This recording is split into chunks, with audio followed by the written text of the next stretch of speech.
up can be a roller coaster, from fun experiences to awkward encounters. Many of those coming-of-age moments play out during junior high.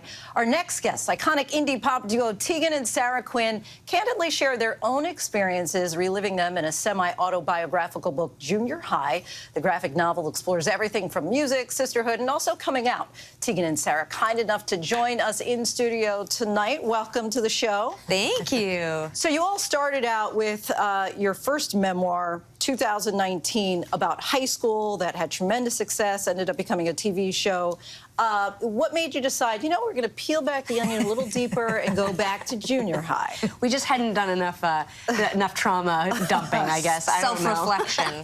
No, we actually started talking about junior high at the same time as high school, and we wanted to sort of take those themes and those sort of seminal moments in our life from high school and bring them back into junior high and for a younger audience, really. So, and junior high was traumatizing, but this book is not traumatizing. This is a more tender, lighthearted, aspirational look at junior high. So you all talk about growing up and revealing your identities and sisterhood, sexuality. Why was it important for you to share these coming-of-age stories, not just individually, but collectively? I mean, we've been playing music now since we were in high school. One of the coolest parts of being in Tegan and Sara is our audience and the community that we've managed to connect with over all of these years. And one of the things they constantly tell us is how important it is that we talk about ourselves. Writing high school and now junior high, it's about us just sharing what happened to us, normalizing silly things like having a crush on a girl, you know, or fighting with your sister, or in my case, crying every first day of school until I was 13. You know, like I just think 13. I remember being 14. Yeah, just like I don't know, like we're happy to share it, you know. And you talk about fighting with your sister. You know, many people assume that identical twins in particular are super tight, right, and really close. But you guys are open and honest. You talk about some fractures in your relationship early on. How were you able to evolve and ultimately move past that? Therapy. Okay. You know, I think music truly was what brought us back together in adolescence. We were having such a difficult time. We really were pulling apart. We were trying to figure out who we were as individuals.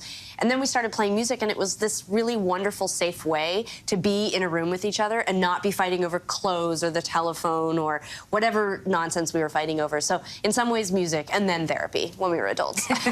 Both coming out as queer early on, were you able to have those conversations with each other? Was there one that first said, you know, I'm feeling this kind of way, and had to really break the ice between the two of you? I think that was the big shock when we wrote our memoir, high school, was that we didn't come out to each other. It was a secret. We sort of kept hidden from one another.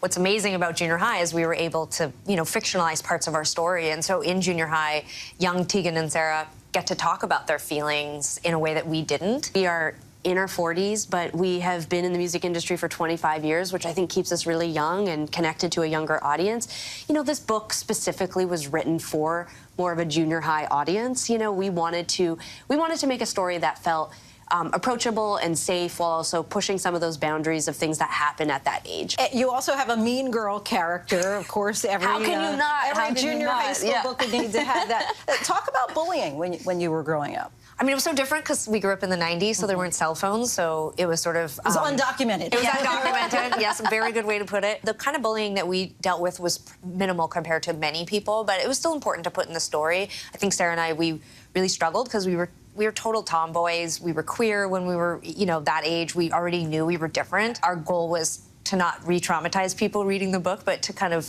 poke fun at some of the things that happened to us. Tell us about the Tegan and Sara Foundation, the point of the organization, the thrust of its mission. We raise money for LGBTQ organizations, often grassroots organizations that center women and girls.